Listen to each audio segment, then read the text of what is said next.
At first, thank you so much, Sinde sir, for giving me this opportunity to express my gratitude towards my college. या कॉलेजबद्दल बोलायचं झालं तर डोळ्यातून पाणी येईल इतके मेमरीज या कॉलेजने दिलेले आहेत.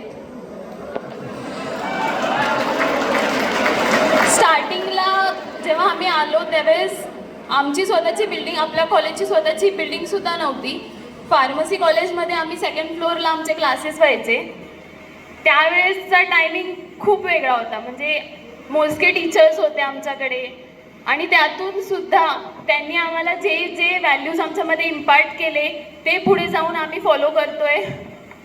ह्या कॉलेजमधूनच गोल्ड मेडलिस्ट आले, कॉलेज टॉपर झाले, अजून बऱ्याच गोष्टी आमच्या स्टुडंट्समध्ये इम्पार्ट झाल्या ड्यू टू द टीचर्स.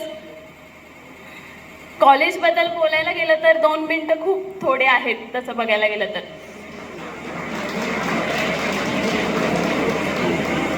हा इतका सगळा क्राऊड दिसतोय, पण ज्यावेळेस आमची बॅच होती फक्त पुढचे 4-5 लाईन्स बसलेले असायचे आणि त्यात पण आम्ही सगळे मागे बसून दंगा करायचो. त्या टाईमची गोष्टच वेगळी होती.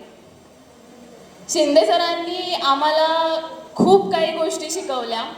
सुरुवातीला तर खूप ओरडायचे, असं वागू नका, तसं वागू नका, फाईन घेतला जाईल.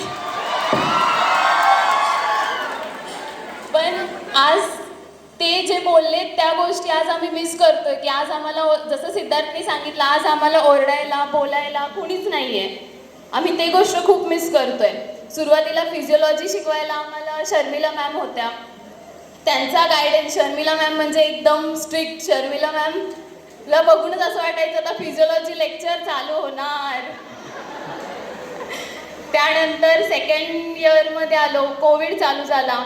कोविडमध्ये सुद्धा आम्हाला ऑनलाईन लेक्चर्सचा अनुभव मिळाला, जो की दुसऱ्या कोणत्या बॅचला मिळाला नसेल.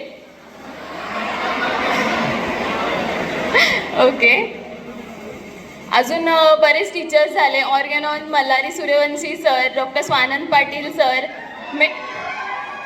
मेन म्हणजे मट्रेमेडिका शिकवणारे आमचे Phadtare sir.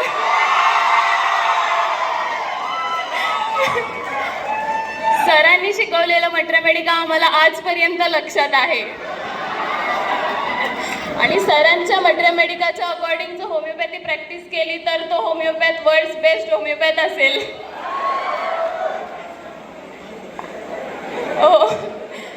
Okay, thank you so much sir. पुन्हा कधी इथे येऊन हे असं बोलायची संधी मिळेल माहिती नाही, पण खरंच खूप थँक्यू आमच्यामध्ये एवढे सगळे व्हॅल्यूज इम्पार्ट केल्याबद्दल. आणि पूर्ण सर्व बॅचेसला मी एवढंच सांगते की पुढे जाऊन आपली पॅथी प्रॅक्टिस करा. होमिओपॅथीबद्दल न्यू रिसर्चेस वगैरे बरेच आहेत. सो होमिओपॅथीबद्दलचं ते प्रेम तुमच्यामध्ये ठेवा आणि पुढे जाऊन be a good homeopath. Okay, best of luck. Thank you sir, thank you so much.